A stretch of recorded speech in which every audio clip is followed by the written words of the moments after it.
going to the football games. He's got his personal protector, PJ Tucker, going out with him, which is smart. Win the It's a good move crowd. by him. Absolutely. That's one of the biggest wins that franchise has ever had. Russ actually has some pro teams now that he can go visit. Oh, yeah, and OKC Right. is all by himself. Yep, That's just a good like- point, Jen. I didn't even think about that. His Right? whole pro career, he's been in a I know. one-team city. Tucker make a good tight end, too, man. No. He's gritty. No. Grimy, athletic. 6'4", bulky. Well, you can't play. 210? No. Well, you have to bulk up a Basketball little court. bit. Stand in the corner. Hey, do Stay in the corner. drink some Ensure, man. It'd be right there. Sure, like All right, Orlando, let's talk about one of your former teams, the Dallas Cowboys. New reports say that the Cowboys are, quote, done with Jason Garrett. Oh, man. And smitten with Oklahoma head coach Lincoln Riley. Orlando, you spent 9 years in Dallas. You believe the head coach is the Cowboys' biggest issue? No, no. But Oh. it falls on his shoulders because he's the captain of the team. He's the leader of the team. He's going to take it. But I just think they're inconsistent. I mean, they go through these stretches where they look like, oh, my gosh, here come the Cowboys. They really going to do it this year. Then they go through these stretches when they look like the Jets. Whoa, that hurts. Oh, what happened? or the Giants. Okay, that's better. So why, though? I mean, it's just, I think handling success, I mean, that's the hardest thing to do in life in the National Football League. You must learn how to handle success. But what's the success, though? He's been there for 10 years. They've won one playoff game. Let's just go one season at a time. Okay. I think that at times in this season, they look great. You know, they get off to a 3-0 start, and they got the #1 offense in the league. They got the #5 defense in the league, and you think, like, okay, Dallas is really going to do it this year. Then they face a little adversity, have a couple of injuries, and then here we are. Now they're from 3-3 to what are they? But they face teams that can punch back, and they haven't beat a team with a winning I mean, record. everybody gets paid in this league, so, Yeah, I mean, but it's any given Sunday. But you have to, if we agree that this is, to me, the best roster, top to bottom, in football.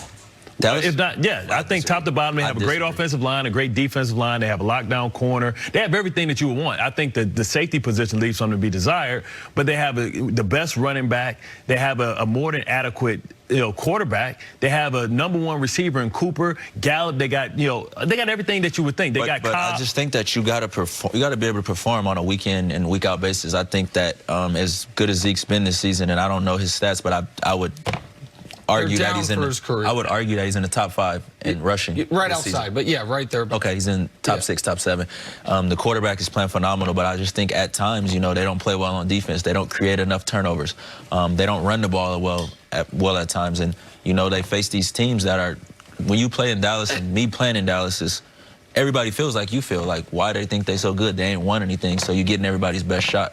But what you're describing to me is they face teams that are better coached. Right. Like, if the Cowboys' problems aren't coaching, then coaching is meaningless. I mean, It's not Garrett personnel. hasn't called a single play this year, so everybody's calling for his head. They fired Linehan. Then they get a new offensive Kellen coordinator. Moore. Now they're #1. Marinelli takes a step to the side. They get Chris Richard. They're phenomenal. So they and they're 6-6. So I don't know how you blame that on Garrett. Because it's situational football. It's how well you do in close games. It's those tiny decisions that the Ravens are showing is week it in, week his out. fault that punts are getting blocked? What? Well, you know what?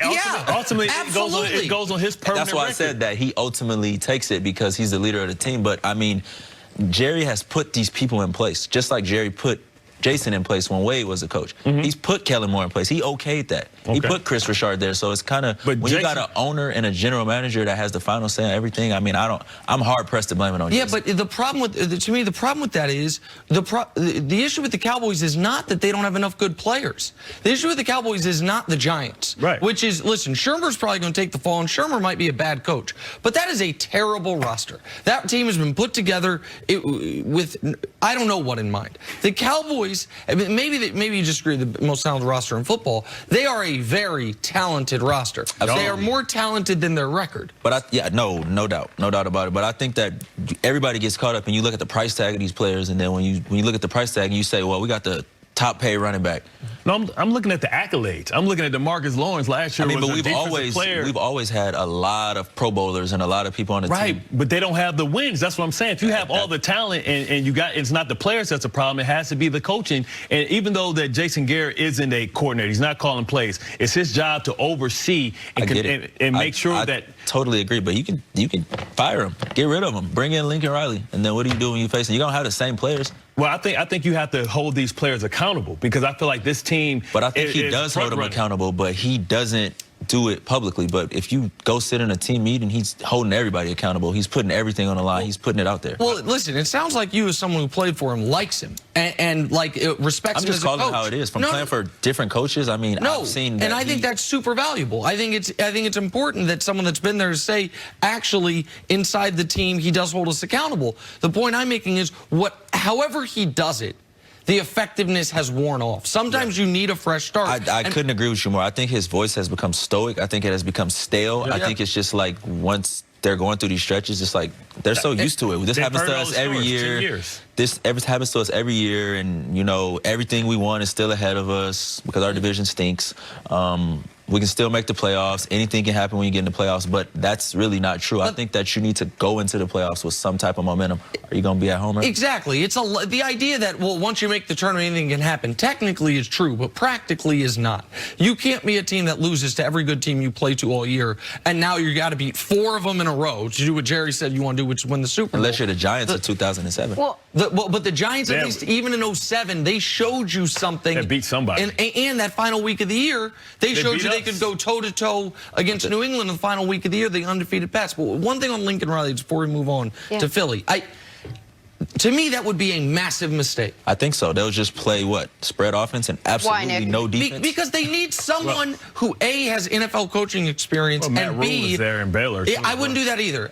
Ron Rivera's getting fired. Yeah. I would bring him in. Ron Rivera played in this league, is a true tough guy, Mike McCarthy has a track record of success, and could bring a different type of toughness to, and exactly right. That's what you need. To me, Lincoln Riley or Matt Rule, or who it would be the shiny new toy. Yeah. It would be the coaching version of trading for Amari Cooper. So is firing him a done deal, foregone conclusion? I think the only way he stays is if they make the Super Bowl. Honestly, I mean, the fact that he's a lame duck coach, they didn't give him the extension, let him know that he was coaching for his job, and if the results aren't there, ultimately he has to fall on the sword. But the last time he was a lame duck coach, he won the East. But they got knocked out in the divisional round. They're not going to win the East. Well, they might win the East, but it's meaningless. This is 10 years. 10 years of going anywhere. But how is it meaningless? If they go 10-6, is that a meaningless? Okay, if they go 10-6, maybe you feel a little differently. They ain't going no 10-6. That would mean running the table. Who do they lose to? Anybody they play. The argument was they lose to all teams with winning records. There's not a team on their No, they play the Rams now. The Rams now are above 500. 7-5 now, right? Yeah, they're 7-5. They got the Rams.